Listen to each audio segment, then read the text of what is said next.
मैं शायद एडमिशन ना लेती। Hey everyone, welcome and welcome back to my channel. So hopefully आप सब अच्छे होंगे। This is my first video. Thumbnail देखकर आपको पता चल चुका होगा कि ये वीडियो किस बारे में है। Before jumping into the video, I want to give you a small intro about me so you can trust the channel that the information given in this video is true and authentic. So this side Mani Sharma and I have done a 2 years of course from Mewar Institute of Management, Vasundhara, Ghaziabad. The purpose of this video is to help all students out there who genuinely wants to take admission in this college. So this video includes all the major concerns of a student and most asked questions by our students before taking admission into a college. According to the priorities of our students, I have divided this video into 5 main parts. I have made this diary कि मैं topic से ना भटकूं. First is campus, second is academics, staff, events, exposure and the fifth one is the most important hidden secrets, जो कि आपको कोई नहीं बताने वाला. I will tell you for sure. Let's talk about the first point which is campus.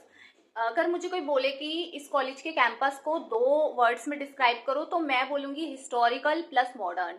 Y I said this, there is a reason behind this. Because historical आपको ऐसे leaders की फोटो मिल जाएगी, आपको मतलब बहुत जगह जगह आपको ऐसे पोस्टर्स मिल जाएंगे जो आपको मोटिवेट करेंगे कहीं ना कहीं, है ना, और जो आपको डिसिप्लिन में रहने के लिए बनाए गए हैं. मतलब वो होना भी चाहिए. अगर आप किसी भी एजुकेशनल इंस्टीट्यूट में जा रहे हो तो वो आपको वहाँ पे चीजें मिलनी चाहिए. And why I said modern, because आपको प्लेग्राउंड अच्छा मिलेगा, आपको लाइब्रेरी अच्छी मिलेगी. ऐसा नहीं है कि वहाँ पे सिर्फ ओल्ड बुक्स हैं, न्यू बुक्स आपको मिलेंगी, अप टू डेटेड मिलेंगी. सेपरेट लाइब्रेरीज मिलेंगी. आपके डिपार्टमेंट अलग है तो आपको सेपरेट लाइब्रेरी. मेरा डिपार्टमेंट अलग था तो मेरे लिए पूरी मतलब हमारे लिए एक पूरी सेपरेट लाइब्रेरी थी. आपको लैब्स मिल जाएंगे, कंप्यूटर लैब है, कंप्यूटर भी अमाउंट में अच्छे हैं.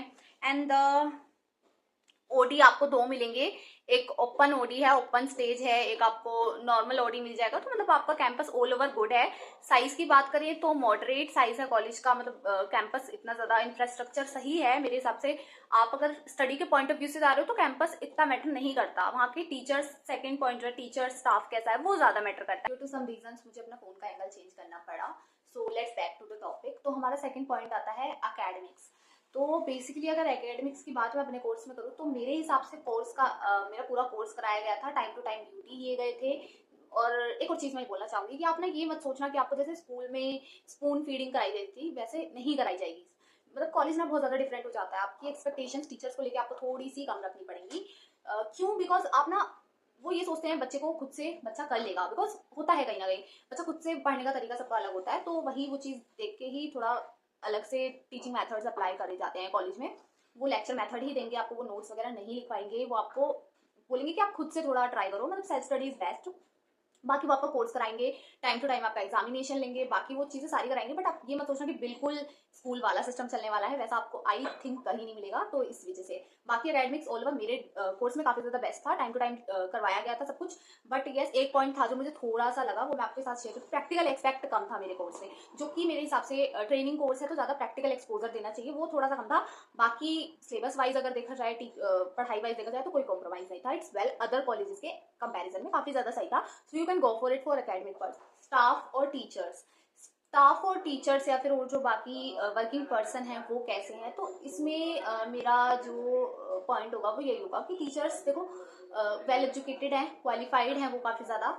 और ऐसा नहीं है कि किसी को भी रख लिया ला के. टीचर्स एजुकेटेड हैं, काफ़ी ज़्यादा अच्छा पढ़ाते हैं, काफ़ी ज़्यादा सही चलता है प्रोसेस टीचिंग का मेरे हिसाब से. तो बाकी आपको खुद से करना पड़ेगा. जैसे मैंने पहले बोला कि टीचर्स आपको अवेलेबल रहेंगे हर चीज़ के लिए, बट आपको खुद से एफर्ट्स ज़्यादा करने पड़ेंगे. तो ऐसा मत सोचना कि सब कुछ टीचर पर डिपेंडेंट रहना. आपको खुद से ही करना पड़ेगा in the end.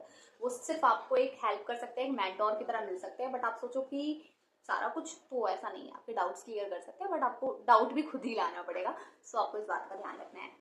Point is कि आपको कॉलेज में इवेंट्स कितने होते हैं, प्रोग्राम, फंक्शंस या फिर एक्सपोजर किस टाइप से मिलता है.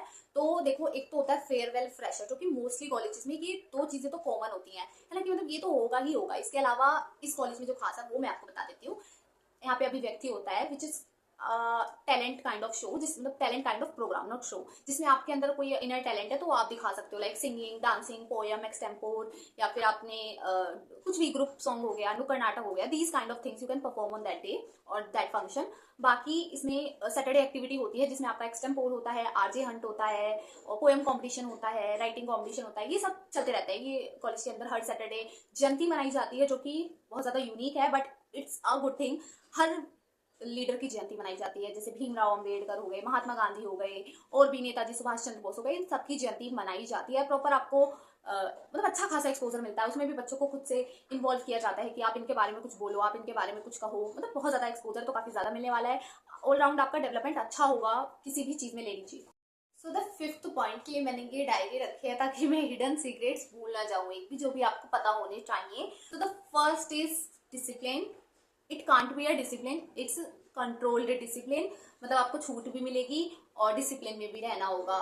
तो मतलब कंट्रोल्ड फ्रीडम बोल सकते हैं एक तरीके से, वो गलत हो गया, कंट्रोल्ड डिसिप्लिन नहीं, कंट्रोल्ड फ्रीडम मिलेगी आपको। आपको एक्सपोजर मिलेगा, लेकिन आपको किसी हद तक मिलेगा। एक लिमिट होती है कि आपको इस चीज में परफॉर्म करना है, तो this will be the limit. तो ऐसा कुछ सीन है वहां पे। Attendance is mandatory. आप ये मत सोचना कि भाई रेगुलर नहीं जाएंगे तो हो जाएगा हमारा, वो आपको पहले ही बात करनी पड़ेगी, नहीं तो आपको अटेंडेंस पूरी करनी पड़ेगी। 75 अगर क्राइटेरिया है तो वो आपको मैंडेटरी पूरा करना पड़ेगा in any condition.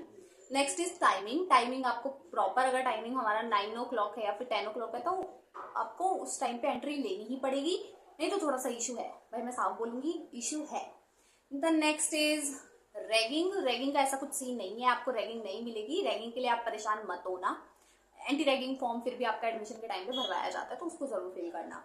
Next is internal marks. वही जैसे मैंने बोला, आप अगर इवेंट्स में पार्टिसिपेट कर रहे हो, एक्टिव हो और काफी ज्यादा एक्सपोजर ले रहे हो, तो आपको इंटरनल मार्क्स अच्छे मिलेंगे। बाकी वो आपका अटेंडेंस वगैरह सब पे डिपेंड करता है, ठीक है। ड्रेस इज कंपलसरी, आप घर के कपड़ों में नहीं जा सकते एक्सेप्ट द फंक्शंस अगर हो रहे हैं, अभिव्यक्ति है या फिर फ्रेशर फेयरवेल है, तो ही आप जा सकते हो। नहीं तो आपका अगर किसी डिपार्टमेंटल कोई प्रोग्राम है तो उसमें जा सकते हो, नहीं तो आपको ड्रेस में ही जाना है।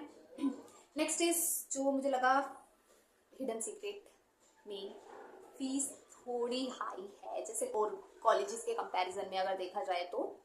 मेरे कोर्स में तो था, बाकी मेरे को पता नहीं इतना। बाकी अगर आपको जानना है तो आप जरूर कमेंट में डालना, मैं ट्राई करूंगी बेस्ट से बेस्ट आंसर देने की और पूरा एक्सप्लोर करने की क्या है क्या नहीं। तो मेरे कोर्स में तो ऐसा था कि फीस थोड़ी सी बाकी कंपैरिजन कॉलेज के हाई थी। मुझे पता होता अटेंडेंस का इतना इशू है और ये सब ड्रेस वगैरह, तो मैं शायद एडमिशन ना लेती, बट अनफॉर्चुनेटली या फिर fortunately what ever it is, मैंने एडमिशन ले लिया। And but I am happy for it कि मैंने लिया और मुझे काफी ज्यादा एक्सपोजर मिला, मैंने खूब मजे करे हैं। नेक्स्ट वही जैसे मैंने बोला, प्रैक्टिकल एक्सपेक्ट थोड़ा कम है, तो अगर आई थिंक उसको बढ़ा दिया जाए तो बहुत अच्छा हो सकता है। बाकी ऐसा कुछ नहीं है। हाँ, अगर आपने कोई मिसबिहेव करा है कॉलेज में और अगर आपका डिसिप्लिन टूटता है तो आपको रेस्टिकेट भी कर सकते हैं। बहुत सारे बच्चे हुए भी हैं तो इस वजह से। बाकी अगर मैंने मोस्टली चीजें इस वीडियो में कंप्लीट कर ली हैं, अगर कोई रह गई हो तो आप मुझे कमेंट सेक्शन में जरूर डालना, मैं पूरा ट्राई करूंगी आपको हेल्प करने का। बिकॉज एक स्टूडेंट का ना बहुत ज्यादा क्वेश्चंस होते हैं किसी भी कॉलेज में एडमिशन लेने से पहले। मैंने अपनी तरफ से बहुत सारी चीजें क्लियर की है, फिर भी अगर कुछ रह जाता है तो मेरे को कमेंट सेक्शन में जरूर बताना, मैं उसको क्लियर करने की पूरी पूरी कोशिश करूंगी। और मेरे चैनल को सब्सक्राइब, लाइक, शेयर जरूर करना और अपने दोस्तों के साथ जरूर बांटना जिसको भी ऐसी इस कॉलेज में एडमिशन लेना है या फिर मेरी लाइफ से कनेक्टेड रहना है। So this is the channel basically जिसपे मैं अपनी लाइफ से रिलेटेड वीडियोस डालती हूँ। सो फॉर स्टे कनेक्टेड आप लाइक, शेयर और सब्सक्राइब कर सकते हो। Bye bye, take care.